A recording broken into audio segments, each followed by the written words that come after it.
Lightning has struck Pseudopod Towers once again, and, as every week, something horrifying slouches towards your ears, waiting to be heard. What follows is horror to the core. Proceed only if you wish to be disturbed as well as entertained.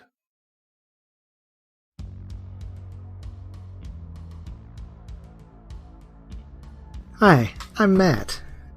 I'm Mel. And I'm Lisa. We are so excited to host this episode of PseudoPod.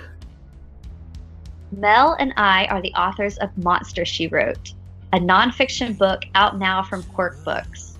Monster, She Wrote focuses on the women who wrote the stories that created horror and speculative genres. We're also the hosts of the No Fear Cast, a podcast that explores horror and all the things that scare us. In each episode, we take a deep dive into a subject related to horror, topics like the occult, haunted houses, and demon possession, and discuss what exactly terrifies us and how horror writers and filmmakers exploit those fears in the stories and films that we love. Livia Llewellyn is a writer of dark fantasy, horror, and erotica. Her fiction has appeared in numerous magazines and anthologies, including Subterranean, Nightmare Magazine, and Postscripts. And her short story collection, Engines of Desire, Tales of Love and Other Horrors, was nominated for the Shirley Jackson Award for Best Collection. Her second collection, Furnace, won the This Is Horror Award the same year as Pseudopod picked up Fiction Podcast of the Year. Her website is at www.livialewellyn.com, where she lists all her current works in progress and upcoming publications. Allochton was first published in Letters to Lovecraft, 18 Whispers to the Darkness. Your narrator this week is Christiana Ellis. Christiana is an award-winning author and podcaster living in Massachusetts. She's the creator of Nina Kimberly the Merciless and Space Casey, and her most recent novel, Phyllis Esposito, Interdimensional Private Eye, is now available as both print and ebook. All her work can be found at christianaellis.com. Now, we have a story for you, and we promise you it's true.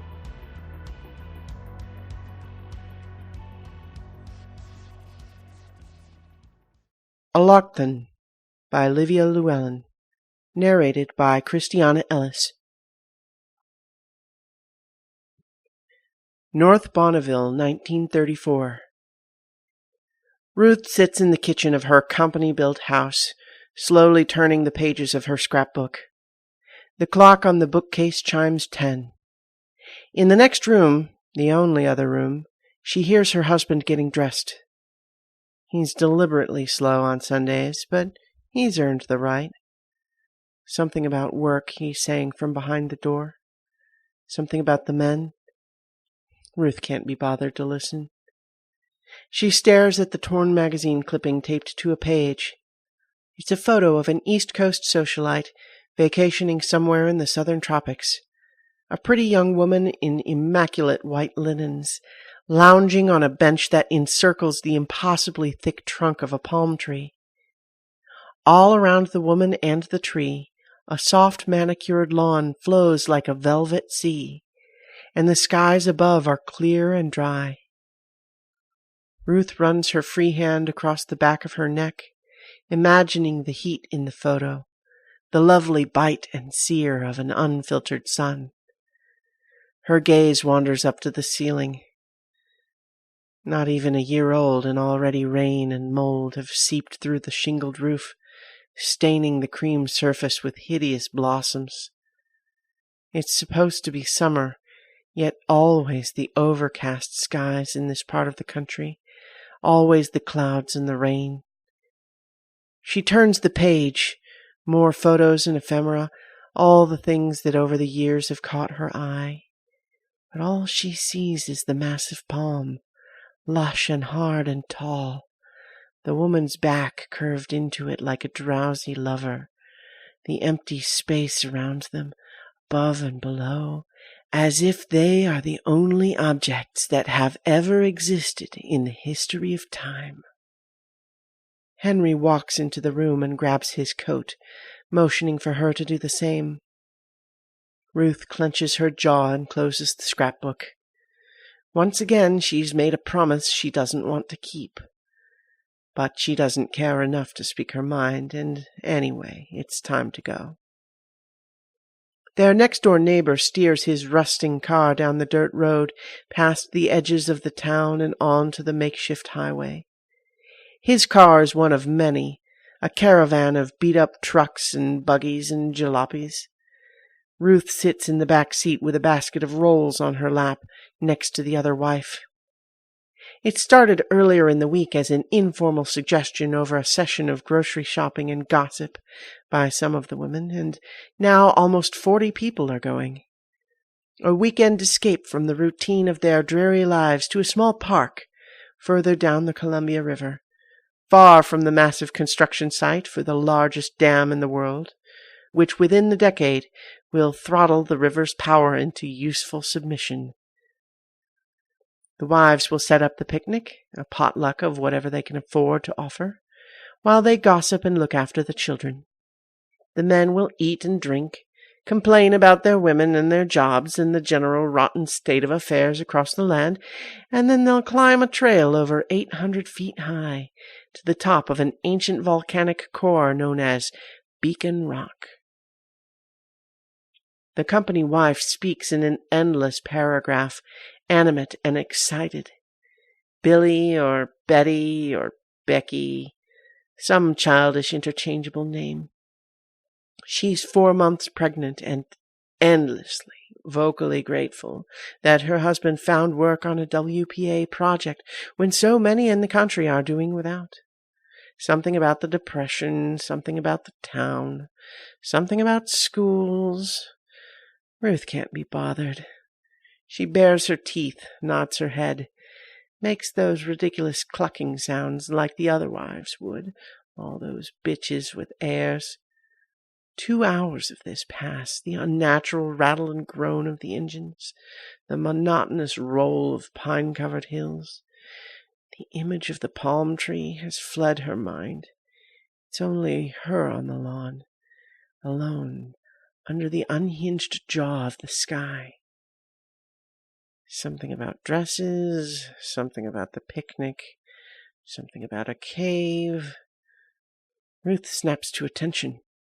There's a map in her hands, a crude drawing of what looks like a jagged-topped egg, covered in zigzagging lines. This is the trail the men are going to take, the wife is explaining. Over 50 switchbacks, a labyrinth, a maze. The caravan has stopped. Ruth rubs her eyes. She's used to this, these hitches of lost time. Monotonous life, gloriously washed away in the backwater tides of her waking dreams. She stumbles out of the car, swaying as she clutches the door. The world has been reduced to an iron-gray bowl of silence and vertigo, contained yet infinite. Mountains and space and sky all around, with the river diminished to a soft mosquito's whine. Nausea swells at the back of her throat, and a faint, pain-tinged ringing floods her ears. She feels drunk, unmoored. Somewhere, Henry is telling her to turn, to look. There it is, he's saying, as he tugs her sleeve like a child. Ruth spirals around, her tearing eyes searching the horizon until finally she... Something about the rock. Ruth lifts her head. She's sitting at her kitchen table, a cup of lukewarm coffee at her hand. The scrapbook is before her, open, expectant, and her other hand has a page raised halfway through the turn. On the right side of the book, the woman in the southern tropics reclines at her palm in the endless grass sea, waiting. Henry stands before her, hat on head, speaking. "Ruthie, quit your dreaming and get your coat on. Time to go." "Go where?" "Like we planned, to Beacon Rock." The clock on the bookcase chimes 10. Outside, A plane flies overhead, the sonorous engine drone rising and falling as it passes. Ruth rubs her eyes, concentrating. Every day in this colorless town, the edge of this colorless land is like the one before, indistinguishable and unchanging. She doesn't remember waking up, getting dressed, making coffee. And there's something outside, a presence, an all-consuming black static wave of sound, building up just beyond the wall of morning silence, behind the plane's mournful song. She furrows her brow, straining to hear. Henry speaks, and the words sound like the low rumble of avalanching rock as they fall away from his face. It's language, but Ruth doesn't know what it means. "Give me a moment. I'm going to be sick," Ruth says to no one in particular as she pushes away from the table. She doesn't bother to close the front door as she walks down the rickety step into warm air and a hard gray sun. Ruth stumbles around the house to the back where she stops, placing both hands against the wooden walls as she bends down, breathing hard, willing the vomit to stay down. Gradually, the thick, sticky feeling recedes, and the tiny spots of black that dance around the corners of her vision fade and disappear. She stands and starts down the dusty alley between the rows of houses and shacks. Mountains, slung low against the far horizon of the earth, shimmering green and gray in the clear, quiet light. Ruth stops at the edge of the alley, licking her lips as she stands and stares. Her back aches. Beyond the wave and curve of land there is. Ruth bends over again, then squats, cupping her head in her hands, elbows on knees. This day already happened. She's certain of it. They drove along the dirt highway, the woman beside her, mouth running like a hurricane.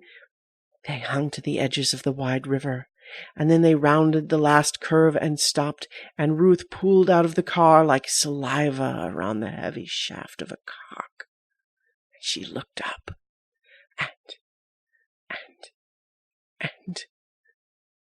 and now some company brat is asking her if she's okay. "Hey, lady, are you sick or just taking a crap?" giggling as he speaks. Ruth stands up and slaps him, crisp and hard. The boy gasps, then disappears between the houses. Ruth clenches her jaw, trying not to cry as she heads back around the house. Henry stands beside the open car door, ruin and rage dancing over his face. Her coat and purse and the basket of rolls have been tossed in the back seat next to the wife. She's already talking up a storm, rubbing her belly while she stares at Ruth's, her eyes and mouth all smug and smarmy in that oily, sisterly way, as if she knows, as if she could know anything at all. The sky above is molten lead, bank after bank of roiling dark clouds vomiting out of celestial foundries. Ruth cranks the window lever, presses her nose against the crack. The air smells vast and earthen. The low mountains flow past in frozen antediluvian ways. Something about casseroles, the company bitch says. Something about gelatin and babies. Something about low tides. Ruth touches her forehead, frowns. There's a hole in her memory, borderless and black. She feels fragile and small. Not that she hates the feeling. Not entirely. Her hand rises up to the window's edge, fingers splayed wide as if clawing the land aside to reveal its piston-shaped core. The distant horizon undulates against the dull light, against her flesh, but fails to yield. It's not its place to. She knows she's already been to Beacon Rock. Lost deep inside, a trace remains. She got out of the car and she turned, and the mountains and the evergreens, and thrusting up from the middle, a geologic eruption, a disruption, hard and wide and high, and then nothing. Something was there. Something was there. She knows she saw it, but the sinkhole in her mind has swallowed all but the slippery edges. Her mouth twists, silent, trying to form words that would describe what lies beyond that absence of sound and silence and darkness and light outside and in her head, as if words like that could exist. And now they are there. The car is rounding the highway's final curves before the park. She rolls down the window all the way and sticks her head and right arm out. A continent behind, her body is following her arm like a larva wriggling and popping out of desiccated flesh. Out of the car, away from the shouting, the ugly engine sounds, into the great shuddering static storm breaking all around. She saw Beacon Rock then and now. The rest, they all saw the rock, but she saw beyond it, under the volcanic layers. She saw it, and now she feels it. Now she hears, and it hears her too. Falling, she looks up as she reaches out, and the clock on the bookcase chimes 10. Her fingers, cramping, slowly uncurl from a cold coffee cup. Henry is in the other room, getting dressed. Ruth hears him speaking to her, his voice tired water dribbling over worn gravel. Something about the company picnic. Something about malformed, moldering backwaters of trapped space and geologic time. Something about the rock. Tiny splattering sounds against paper make her stare up to the ceiling, then down at the table. Droplets of blood splash against the open page in her scrapbook. Ruth raises her hand to her nose, pinching the nostrils as she raises her face again. Blood slides against the back of her throat, and she swallows. On the clipping, the young socialite's face disappears in a sudden crimson burst, like a miniature solar flare erupting around her head, enveloping her white-teethed smile. Red coronas everywhere, on her linen-draped limbs, on the thick bark of the palm, on the phosphorus-bright velvet lawn. Somewhere outside, a plane drones overhead. Or so it sounds like a plane. No, a plain, a wide expanse of plain, a moorless prairie of static and sound, all the leftover birth and battle and death cries of the planet jumbled onto one relentless wave, streaming forth from some lost and wayward protrusion at the earth's end. Ruth pushes the scrapbook away and wipes her drying nose with the edges of her cardigan and the backs of her hands. Her lips open and close in silence as she tries to visualize, to speak the words that would describe what it is that's out there, what waits for her, high as a mountain and cold and alone. What is it that breathes her name into the wind like a mindless burst of radio static? What pulses and booms against each rushing thrust of the wide river, drawing her body near and her mind away? She saw, and she wants to see it again.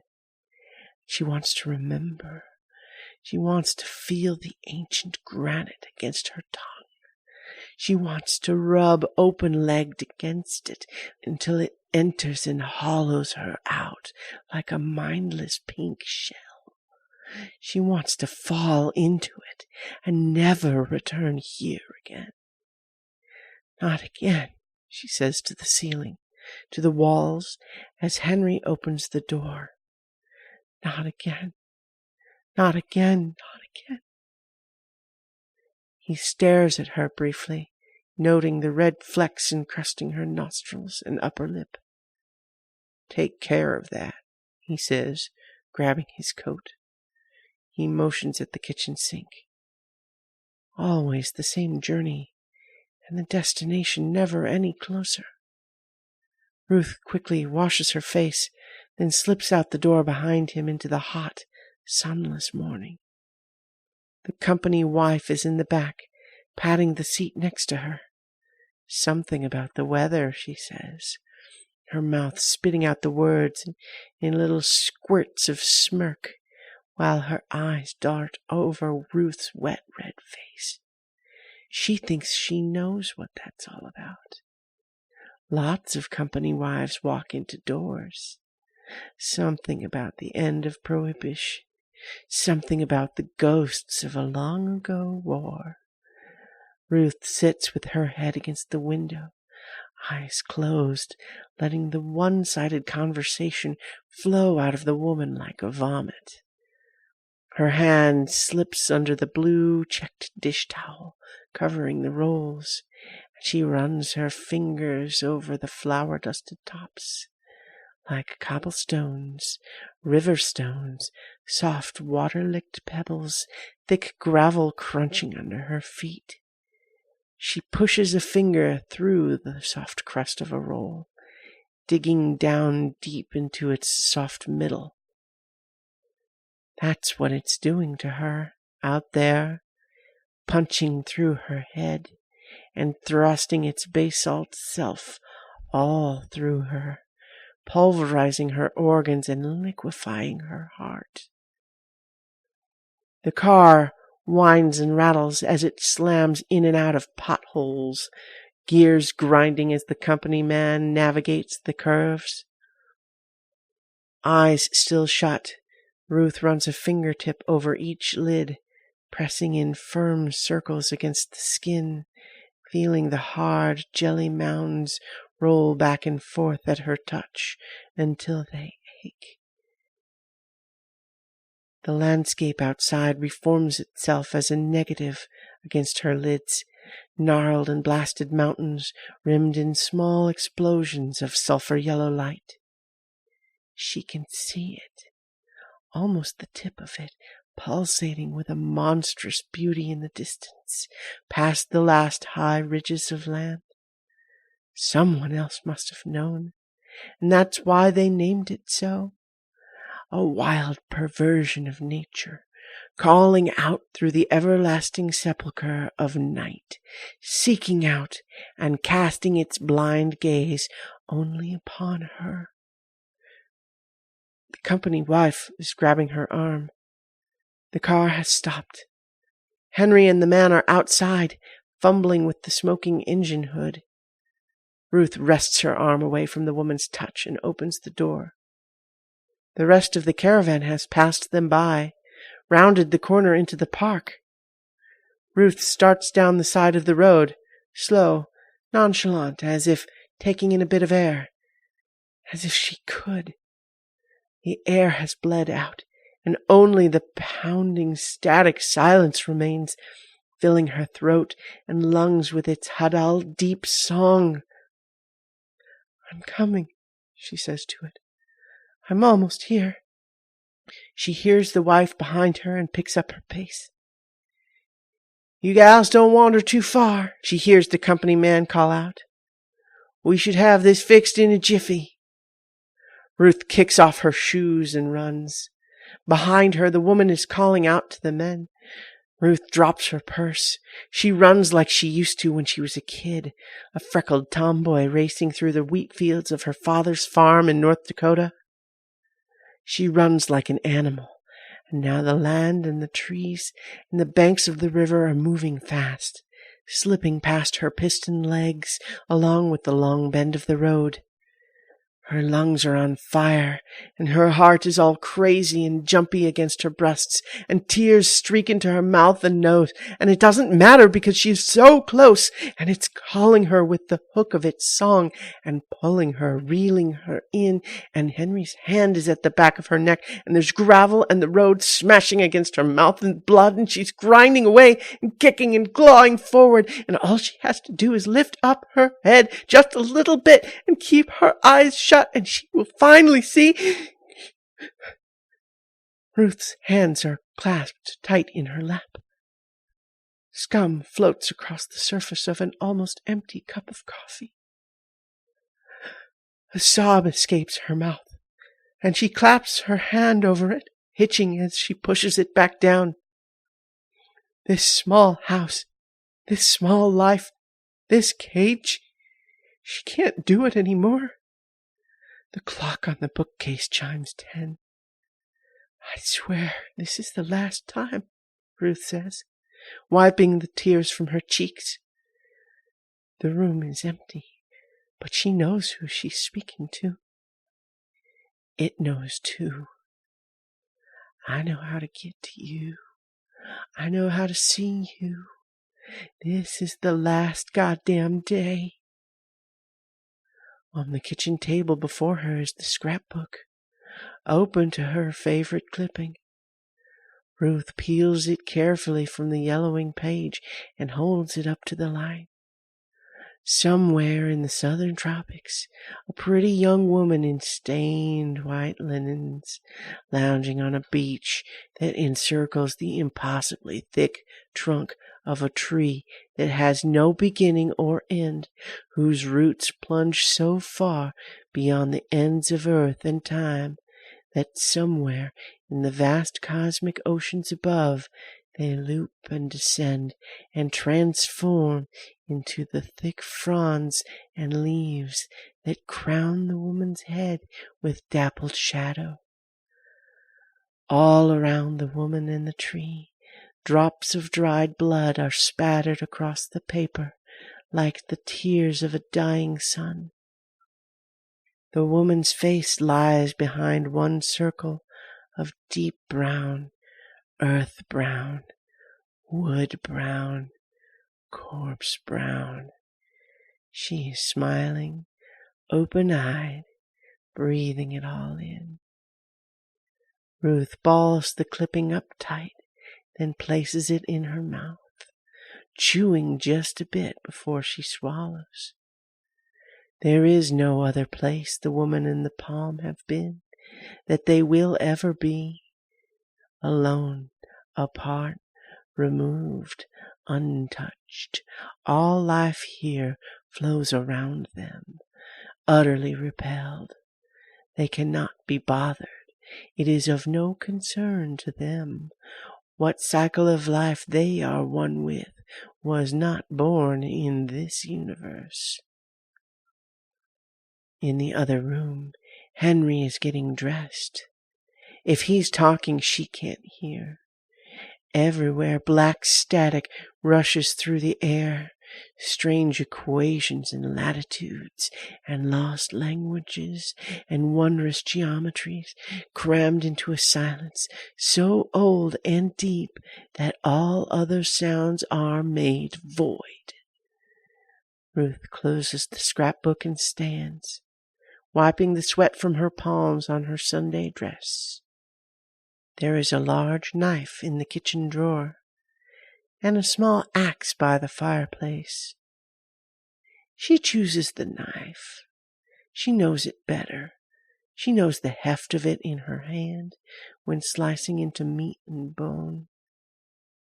When he finally opens the door and steps into the small room, she is separating the rolls, the blade slipping back and forth through the powdery grooves. Ruth lifts one up to Henry, and he takes it. It barely touches his mouth before she stabs him in the stomach, just above the belt, where nothing hard can halt its descent. He collapses, and she falls with him, pulling the knife out and sitting on his chest as she plunges it into the center of his chest, twice, because she isn't quite sure where his heart is. Then once at the base of his throat.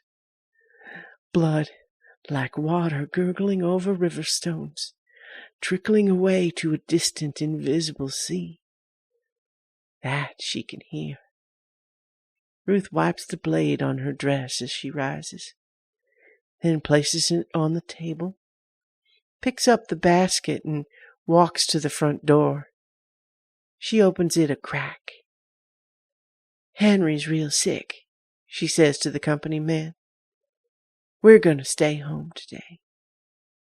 She gives him the rolls, staring hard at the company wife in the back seat as he walks back to his car.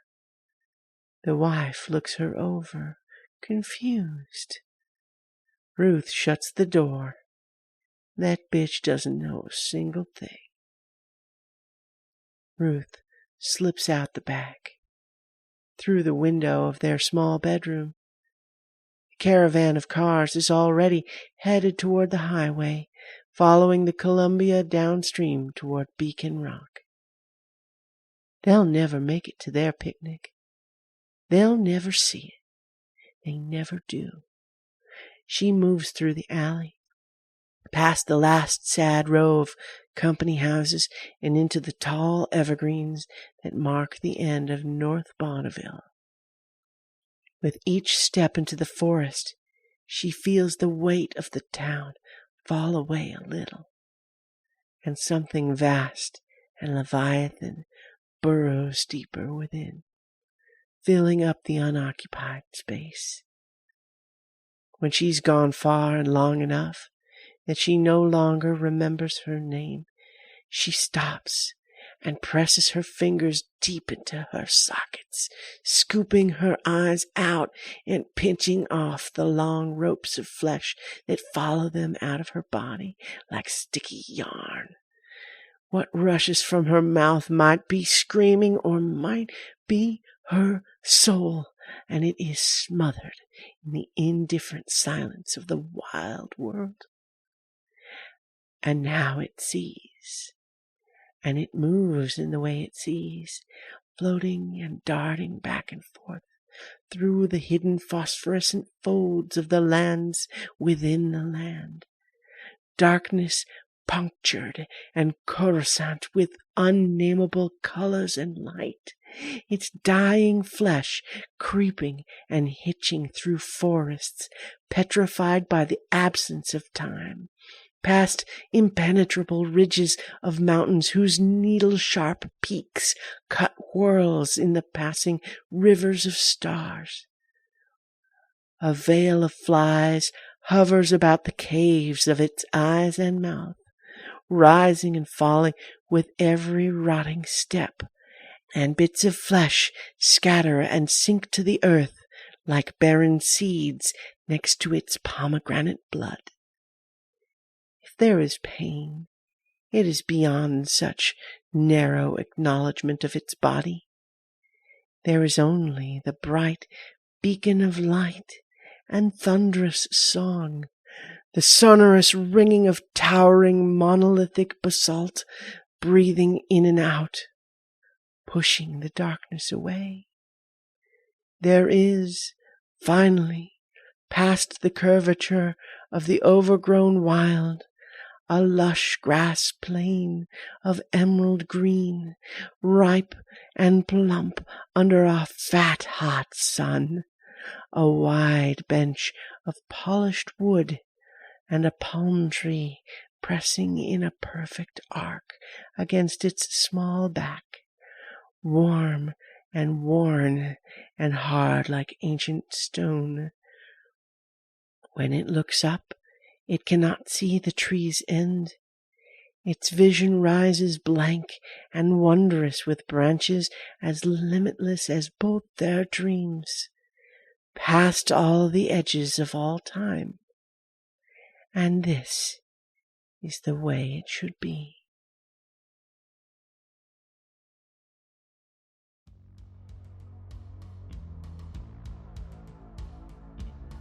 The first thing I want to say about this story, well, and just about Livia Llewellyn's fiction in the first place, is that I love it so much. And I knew I would, because I really enjoy Livia Llewellyn's fiction. And this story did not disappoint. And Matt and Mel, I am not sure what your thoughts are on this story quite yet, because we haven't really gotten a chance to discuss it. But after hearing the story, this is what it took me a while to pinpoint what it reminds me of, but it really reminds me of if Shirley Jackson were to take like a Lovecraft story and rewrite it as her own, because she always did domestic horror really well, and this is, I don't know, I would classify the story as cosmic horror, but there's a lot of Shirley Jackson in there too. I really can see that influences. I'm curious to hear your thoughts. Yeah, I agree with that interpretation. The interaction between the main character and her husband, Ruth's interaction with the company wife that they're going to the picnic with, the fact that they're going to this picnic, her thoughts about her life, her scrapbook of things that we assume that she would like for her life.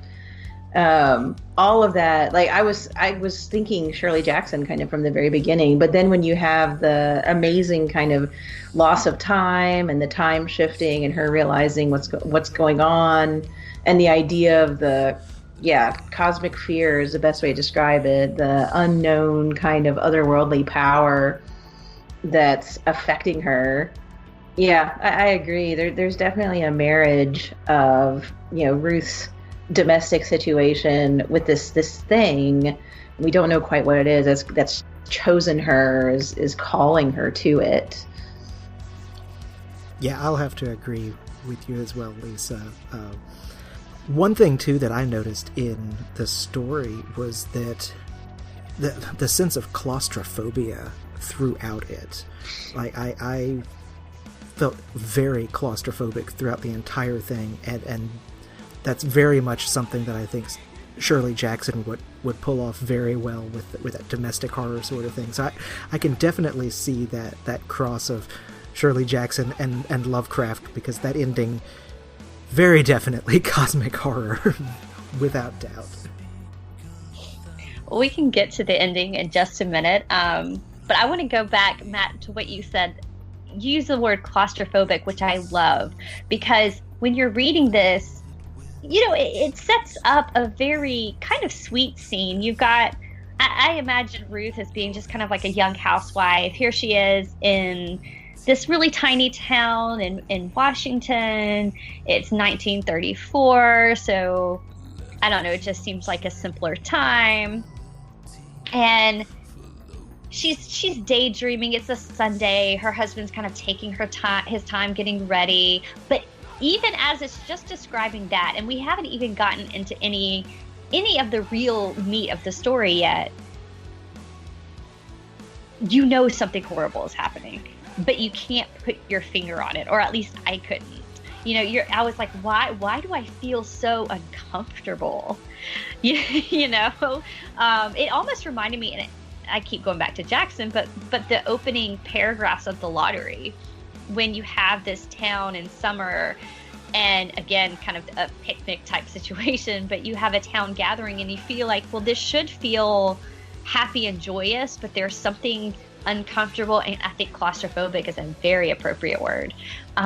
You just immediately sense there's something not right about it, and I'm not even sure what it is. It maybe is the sense that she says it's supposed to be summer, but like the skies are always overcast. Or maybe it's the fact that she's dreaming of this other life that she doesn't have, but you get the sense when she's looking at the scrapbook that, Mel, like you said, it is something that she wants, and maybe that adds to it, but there's something else, and it just grows and grows within you as you're following Ruth through this, and then immediately you notice time is folding in on itself. And I thought Llewellyn handled this really well in this story. normally I don't like those kind of stories, the kind of almost like a Groundhog Day type of thing, where things are just repeating, because I get bored by that really easily. But this one was so unsettling. But let's talk about that ending a little bit, because man, that hits you fast. Yeah, Lisa, I agree with what you were saying there. With the way that it starts, it seems so innocuous, but then slowly it kind of builds up with thinking about the cheapness of the building that she's in, and her, and it's going from being closed up in the house to being closed up in the car and listening to the woman talking and doesn't want to listen to her. But then, yeah, at the end of the story, she seems to find some sort of way. She feels like she's being called by something that's bigger than her and outside of her, that's related to this Beacon Rock that they were going to go to. And I think the juxtaposition of her claustrophobic life, even the reason she's going to Beacon Rock is not to climb it. The men are going to climb it, and she's going to be doing the picnic, which she doesn't want to do and she doesn't really seem to care about. She manages, and toward the end of the story, to kind of escape, whether she wants to or she's being made to. And we have her going from being trapped inside this house with her scrapbook to running, off away from this line of cars going to the picnic into wilderness. So it opens up immensely. But we kind of lose her because she's gradually kind of dying. And as she goes, she has no eyes at the end of the story. And she's gone from being trapped in that domestic situation to being in wilderness. But I wonder if it's not, how can I word this, as claustrophobic in a way, because we don't know what's taking her there, calling her there. It ends before we can fully understand what her vision of this large tree and all the interconnectedness could mean, possibly because a human being couldn't understand it, which is very Lovecraftian and very fascinating to me. I don't think there can be an end to this because she can't, as a human being, understand what's happening to her. And it really juxtaposes that, like, everyday thing, this is what I'm supposed to do because I've been told to, with this complete wide openness, this complete change that's well beyond anything she could have ever imagined. As hosts of the No Fear Cast, we know that podcasting is not a cheap venture, even if it's offered free to listeners. To help support PseudoPod, please leave them a review and help spread the word. If you would like to help PseudoPod financially, go to pseudopod.org and click on Feed the Pod to subscribe. PseudoPod is part of Escape Artists Incorporated and is distributed under a Creative Commons Attribution, Non-Commercial, No Derivatives 4.0 International License. Theme music is by permission of Anders Manga. Join PseudoPod for their next episode with another spine-tingling story. Until then, PseudoPod knows that something was creeping and waiting to be seen and felt and heard.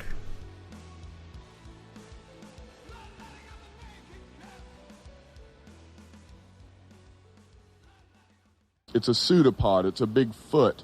It's all about podcasts these days.